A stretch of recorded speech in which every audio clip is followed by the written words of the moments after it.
बुलेटिनच्या सुरुवातीलाच अतिशय महत्त्वाची बातमी। केरळच्या वायनाडमध्ये भूस्खलन झाल्याची घटना घडलेली आहे। दुर्घटनेत 44 जणांचा मृत्यू झालेला आहे।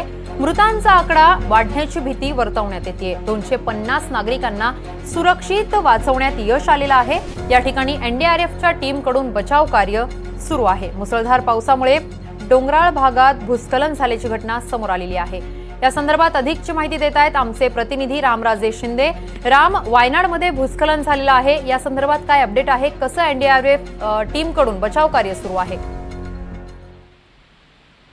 बरोबर, तिथे फोर्स सुद्धा पाठवण्यात आलेली आहे, परंतु अजूनही लोकांना काढण्याचं काम चालू आहे। 45 लोक दगावल्याची माहिती आपल्याला मिळाली आहे आणि 100 पेक्षा जास्त लोक अजून अडकलेले आहेत। मृतांचा आकडा हा वाढतच आहे। 45 जणांचा मृत्यू झालेला आहे हे आता स्पष्ट झालेलं आहे। त्यामुळे ही दुर्घटना किती मोठी होती याचा अंदाज लावण्यात येतोय।